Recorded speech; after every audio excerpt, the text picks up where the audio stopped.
Gedung perkantoran Palu senilai 8,5 miliar dirusak. Siswa bergelantungan di angkot masih terjadi di Oki.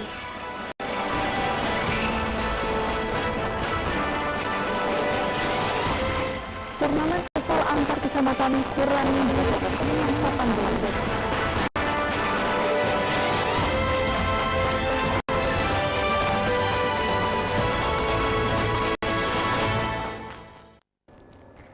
Assalamualaikum, apa kabar Anda pemirsa? Anda kembali menyaksikan News Sumsel akhir pekan edisi hari ini Sabtu 6 November 2021. Selain 3 informasi menarik tadi, kami juga akan hadirkan informasi menarik lainnya. Saya Anggun Prisma.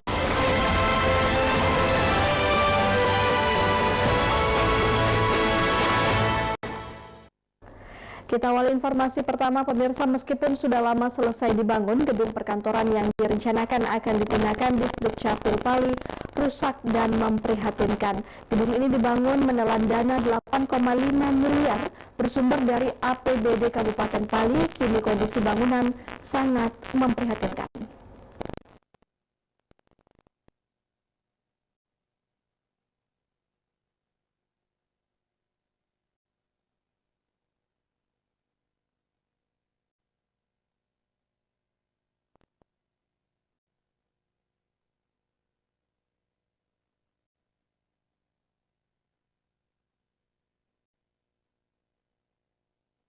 Pemirsa, jalan milik pemerintah Kabupaten Ogan Ilir penghubung Kecamatan Muara Kuang menuju Kecamatan Rambang Kuang sepanjang lebih kurang 10 km kondisinya rusak parah.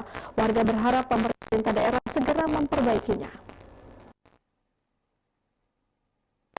Seperti inilah kondisi jalan milik pemerintah Kabupaten Ogan Ilir penghubung antara Kecamatan Muara Kuang menuju Kecamatan Rambang Kuang. Hampir di sepanjang jalan sekitar 10 km ini mengalami kerusakan dan berlobang. Jika dimantau, jalan menjadi debu berhamburan.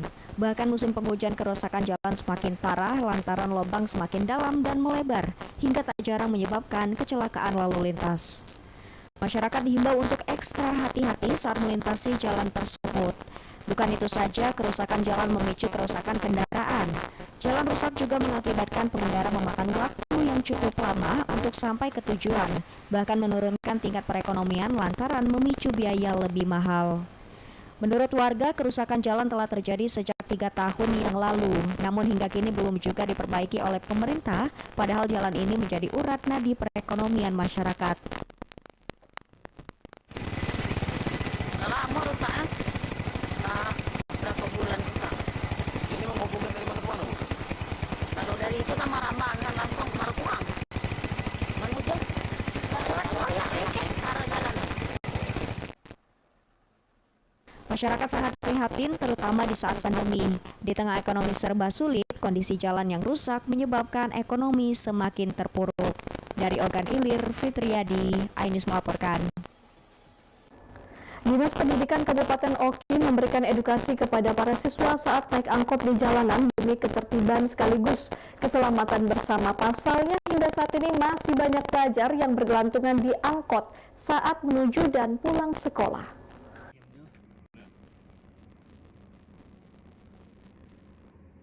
Akhir-akhir ini masyarakat di Kabupaten Oki diresahkan atas ulah para siswa yang bergelantungan di angkot yang ditumpangi saat sekolah, baik saat hendak pergi sekolah maupun pulang sekolah. Bahkan aksi siswa bergelantungan di angkot itu sempat viral dan mencuat ke publik. Selain mengganggu ketertiban di jalan umum, juga membahayakan keselamatan jiwa para siswa itu sendiri. Untuk itu, Dinas Pendidikan Kabupaten Oki turun langsung mengambil tindakan dengan memberikan edukasi kepada semua pihak. Pemahaman diberikan kepada siswa, sekolah, dan juga para sopir angkot agar ke depan hal serupa tidak terulang kembali. Distrik bekerja sama dengan semua pihak untuk turut serta mengawasi anak-anak karena keselamatan generasi penerus bangsa merupakan tanggung jawab bersama. Peran serta orang tua juga diharapkan memberikan perhatian, pengarahan, dan pembinaan kepada anak untuk bisa menjadi anak yang berakhlak dan beretika dimanapun tanpa meresahkan orang lain. Edukasi, memberikan arahan melalui jajaran sekolah, pastinya kepala sekolah, guru, untuk diberi pemahaman, dan pihak-pihak terkait lainnya pastinya juga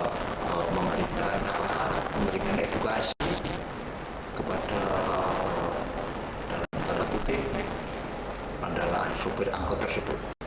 Kata kuncinya ketika kendaraan tersebut sudah penuh, kalau itu di stop sampai situ saja, kan selesai. Para siswa dihimbau untuk menjaga ketertiban berlalu lintas saat berada di jalan umum demi kebaikan dan keselamatan bersama. Dari Ogan Ilir, Fitriyadi, iNews melaporkan.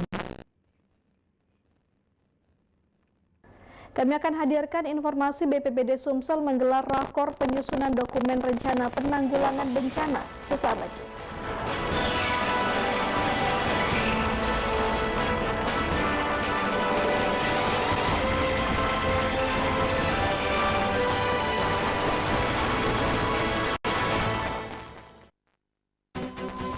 Pemerintah Sumatera Selatan terus melakukan percepatan dan berbagai upaya, termasuk menjamin ketersediaan vaksin untuk semua kalangan. Tingkat keterisian rumah sakit atau BUM kini turun jauh menjadi sekitar 15%.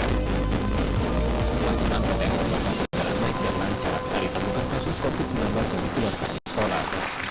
Kita tetap harus waspada, karena menuntaskan pandemi jadi tanggung jawab kita bersama. Dan orang sekitarnya dengan tetap disiplin protokol kesehatan dan segera lakukan vaksinasi COVID-19.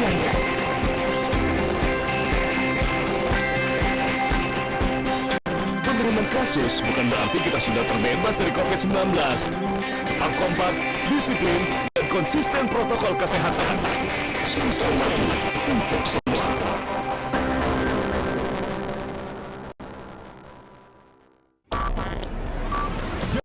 Di iNews dengan konsep talk show hadir di prime time.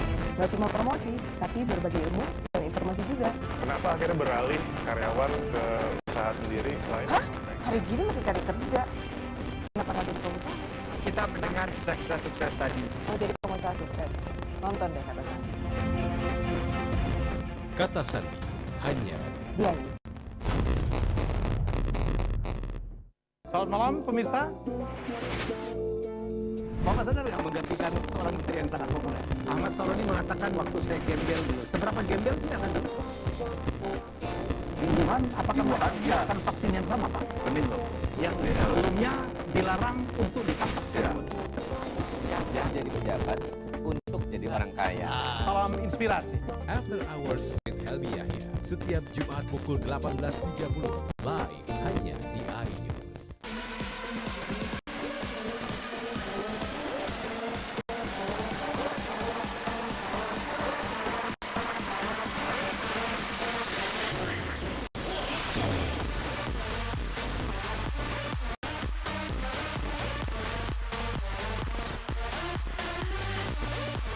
Pukul 1 siang. Dengan warna baru, Pastinya lebih seru. lebih keren, Yang lebih kepo. intens ribon, hanya di iNews.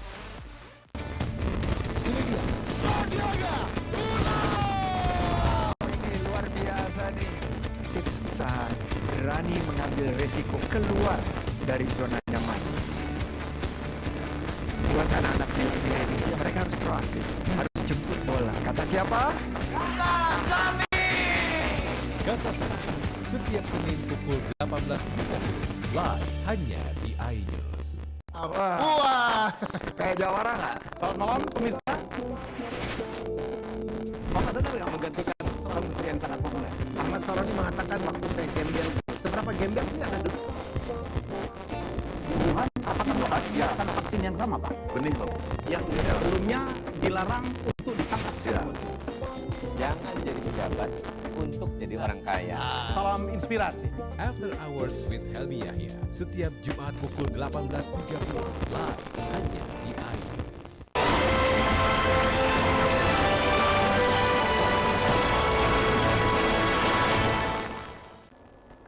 Pemirsa, Badan Penanggulangan Bencana Daerah Provinsi Sumatera Selatan menggelar koordinasi penyusunan dokumen penanggulangan bencana BPBD Sumsel dengan semua pihak terkait. Bencana asap akibat kebakaran lahan dan hutan saat musim kemarau, bencana banjir pada saat musim penghujan seperti saat ini.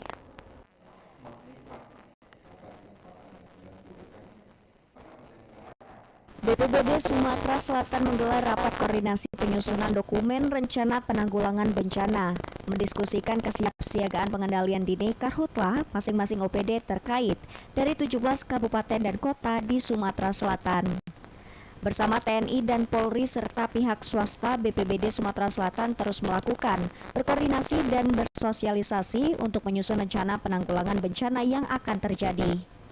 Kerjasama dengan GAPKI, Gabungan Pengusaha Kelapa Sawit Indonesia, tentang pembukaan lahan dengan cara tidak membakar. Sementara itu, Dinas Pertanian melakukan sosialisasi kepada masyarakat petani, melakukan pembinaan PPH kelompok petani secara terus-menerus agar para petani tidak membuka lahan dengan cara membakar. Kepala BPBD Sumatera Selatan Irian Syah menjelaskan dukungan seluruh sektor terkait sangat membantu dalam penanggulangan bencana, terutama yang terjadi saat memasuki musim-musim hujan, banjir, puting beliung, dan tanah longsor yang harus diwaspadai. Bencana alam sekarang ini dari BMKG sudah mulai meningkat. Ya, salah satu adalah bencana banjir, tanah longsor, dan puting beliung yang ada di Sumatera Selatan. Nah, kita bersama semua sektor dan dengan OPD terkait serta APBD di kabupaten kota rapat koordinasi untuk mengantisipasi ya, bencana yang mungkin terjadi yang ada di Sumatera Selatan. Bencana banjir akan fokus utama penanggulangan selain jangka panjang mengantisipasi kebakaran hutan dan lahan. BPBD Sumatera Selatan akan terus melakukan usaha tindakan serius untuk melakukan pencegahan dengan melakukan rapat koordinasi dengan seluruh instansi terkait di Provinsi Sumatera Selatan serta pihak-pihak swasta pemilik perkebunan. Dari Palembang, Ahmad Syarjul, Ainis melaporkan. Ratusan warga sempat menduduki lahan PT TMM yang berada di Desa Sukamukti, Kecamatan Mesuji, Kabupaten Oki.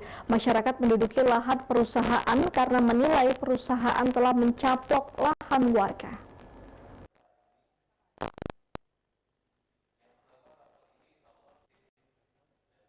Warga Desa Sukamukti, Kecamatan Mesuji, Kabupaten Oki menduduki lahan perusahaan milik PT TMM yang beroperasi di wilayah tersebut.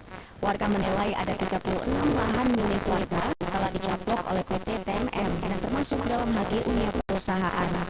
Sementara itu, perusahaan mengaku tidak dapat beroperasi akibat adanya aksi yang dilakukan masyarakat tersebut. Untuk itu, Pemkab Oki akhirnya memutuskan untuk melakukan mediasi kedua belah pihak agar tidak terjadi hal-hal yang tidak diinginkan. Saat mediasi berlangsung, masing-masing pihak sama mengklaim lahan mereka masing-masing dengan bukti yang dimiliki. Pemkab Oki menganjurkan persoalan tersebut diselesaikan dengan jalur hukum dengan melampirkan bukti-bukti yang ada. 36 sertifikat tadi, asumsi masyarakat itu juga sebagai salah satu dasar. Nah, tapi setelah dijelaskan tadi, memang berada di wilayah HGU, nah, jadi silakan masyarakat datang dengan provinsi juga tadi memberikan kesempatan. Kalau ada bukti baru atau misalnya ada surat-surat yang lebih ini, silakanlah nanti kita pertimbangkan. Sementara itu, perusahaan tetap mengklaim jika lahan tersebut lahan perusahaan atas dasar surat HGU yang diberikan dan juga surat dari BPN yang selama ini dipegang. Yang katanya kami menduduki lahan mereka itu adalah tidak benar. Yang adanya lahan kami itu diduduki oleh mereka pada tanggal 29 Oktober 2021, yang mana mereka mengatasnamakan masyarakat Desa Sukamukti. Nah, mereka juga mengatakan memiliki sertifikat ada 36. Tadi, sebagaimana yang saya sampaikan tadi dalam forum, bahwasannya 36 sertifikat ini pun yang katanya terbit tahun 2020 sudah dikatakan oleh kami BPN adalah cacat administrasi dan cacat yuridis. Dari Ogan Komering Ilir, Fitriadi melaporkan. Pemirsa, petani di Desa Upang, Kecamatan Muara Telang, Banyuasin mengeluhkan serangan hama keong yang melahap tanaman padi muda yang baru tumbuh. Jika dibiarkan, petani padi terancam gagal panen.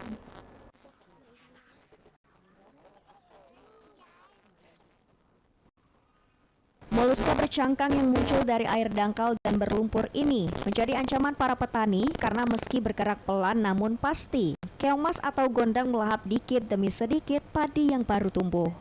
Serangan hama keong ini dikeluhkan petani padi di Desa Upang, Kecamatan Muara Telang, Banyuasin. Meski sekolah tidak berbahaya dan bisa dijadikan pakan ternak bebek, keberadaan keong mas tetap merugikan para petani. Salah seorang petani Desa Upang, Sarmin, mengatakan serangan keong telah terjadi 2 kali. Akibatnya ia pun mengalami kerugian lantaran tanaman padi yang harus tumbuh dengan baik rusak diserang sama keong. Hektarnya itu sudah menghabiskan berapa bibit itu Pak? Sekitar 4 karung. Yang dikeluhkan petani nih, masalah hama ini juga. Gondang ini Pak. Sama hama-hama yang lainnya kan. Kayak orang. Saya kedua kali nambur. Masih nggak jadi. Dinas Pertanian Banyuasin diharapkan turun ke lapangan untuk membantu petani mengendalikan serangan hama keong agar serangan tidak semakin meluas ke area sawah petani lainnya, apalagi Kabupaten Banyuasin dikenal sebagai salah satu lumbung padi terbesar di tanah air. Dari Banyuasin, Ahmad Syaiful, iNews melaporkan. Kami akan hadirkan informasi turnamen futsal antar kecamatan kurangi jenuh di masa pandemi. Tetaplah di iNews Sumsel akhir pekan.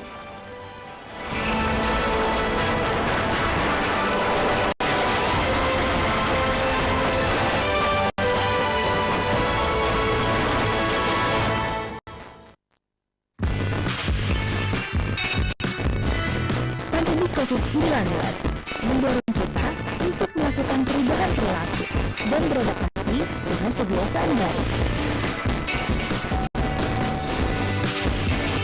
Penurunan kasus bukan berarti kita sudah bebas dari COVID-19. Kewaspadaan harus terus ditingkatkan. Karena menuntaskan pandemi jadi tanggung jawab kita bersama. Provinsi Sumatera Selatan kembali mengirimkan bantuan oksigen ke daerah yang mencatat kasus COVID-19 tinggi. Disiplin protokol kesehatan dan vaksinasi COVID-19 adalah ikhtiar kita bersama. Lindungi diri dan orang sekitarmu dengan tetap disiplin protokol kesehatan dan segera lakukan vaksinasi COVID-19.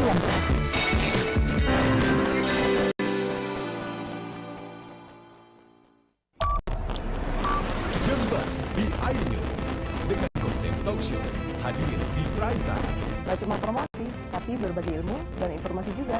Kenapa akhirnya beralih karyawan ke usaha sendiri selain? Hah? Hari gini masih cari kerja. Kenapa nggak jadi pengusaha? Kita mendengar kisah-kisah sukses tadi. Mau jadi pengusaha sukses? Nonton deh Kata Sandi. Kata Sandi hanya di iNews. Selamat malam pemirsa. Bapak sadar nggak menggantikan seorang menteri yang sangat populer? Ahmad Saroni mengatakan waktu saya gembel dulu. Seberapa gembel sih Anda dulu?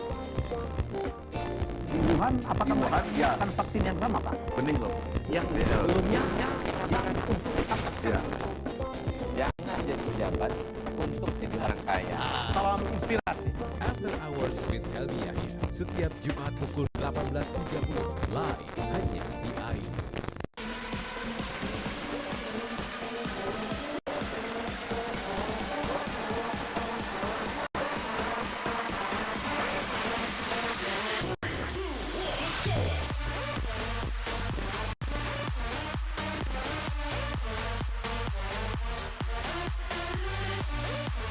Pukul 1 siang. Dengan warna baru. Pastinya lebih seru. Lebih keren. Dan lebih kepo. Intense Reborn hanya di iNews.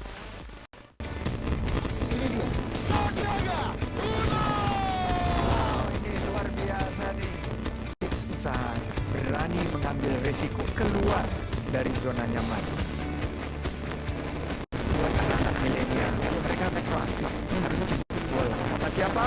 Kata Sandi. Kata Sandi setiap Senin pukul 18.30 live hanya di iNews. Apa? Kayak jawara nggak? Selamat malam pemirsa. Bapak sadar nggak menggantikan seorang menteri yang sangat populer? Ahmad Saroni mengatakan waktu saya gembel dulu. Seberapa gembel sih Anda dulu? Di Wuhan, apakah melakukan vaksin yang sama Pak? Benih loh. Yang sebelumnya dilarang untuk ditangkap sekalipun. Jangan jadi pejabat untuk jadi orang kaya. Salam inspirasi. After Hours with Helmi Yahya setiap Jumat pukul 18.30 live hanya di iNews. Jember di iNews dengan konsep talk show hadir di prime time. Gak cuma promosi, tapi berbagi ilmu dan informasi juga. Kenapa akhirnya beralih karyawan ke usaha sendiri selain? Hah? Hari gini masih cari kerja. Kenapa nggak jadi pengusaha? Kita mendengar kisah-kisah sukses tadi. Mau jadi pengusaha sukses? Nonton deh Kata Sandi. Kata Sandi hanya di iNews.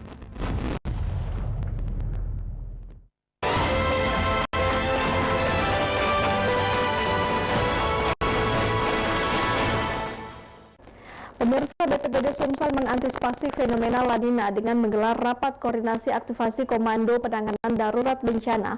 BPBD Sumsel mempersiapkan diri untuk menghadapi kemungkinan dampak fenomena La Nina.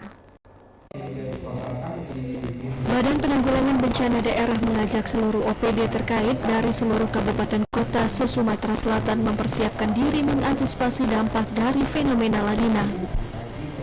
Dari pantauan BMKG, saat ini La Nina sedang aktif di Samudra Pasifik sektor tengah. Terpantau suhu menjadi dingin seiring kondisi di Indonesia memasuki musim penghujan, sehingga terjadi peningkatan curah hujan di Sumatera bagian selatan. Fenomena La Nina akan berlangsung hingga bulan Februari.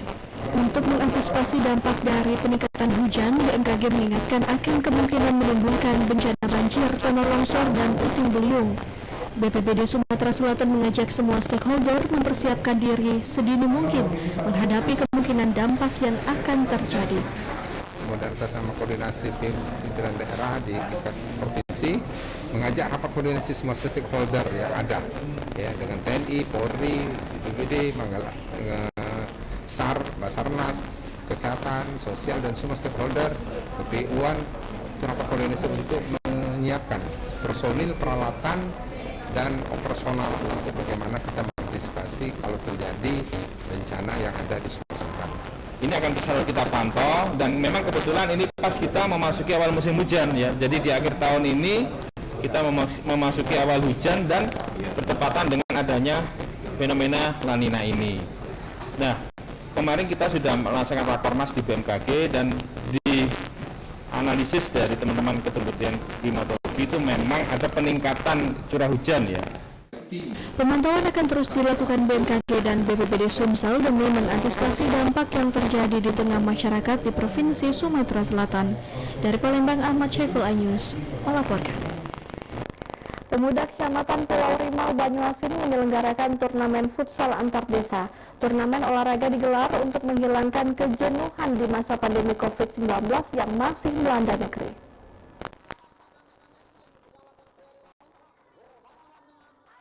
Turnamen futsal antar desa di Kecamatan Pulau Rimau memperebutkan piala dan uang pembinaan.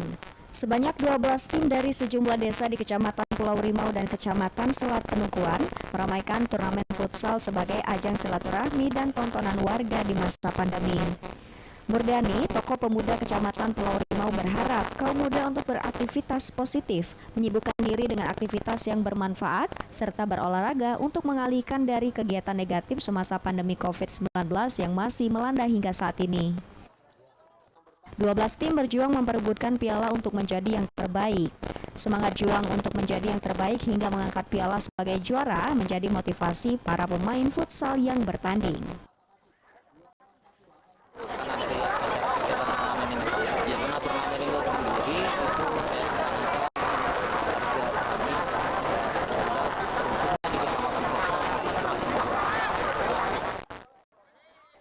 Setelah berjuang selama 3 hari, tim Desa Teluk Betung Pulau Rimau A berhasil mengangkat piala kemenangan sebagai juara pertama, disusul tim Pemuda Pulau Rimau di peringkat kedua dan tim Selat Penungkuan sebagai peringkat ketiga. Dari Banyuasin, Ahmad Syaiful iNews melaporkan. Pemirsa, informasi tadi sekaligus mengakhiri iNews Sumsel edisi hari ini. Saya dan kerabat kerja yang bertugas mengucapkan terima kasih dan sampai jumpa.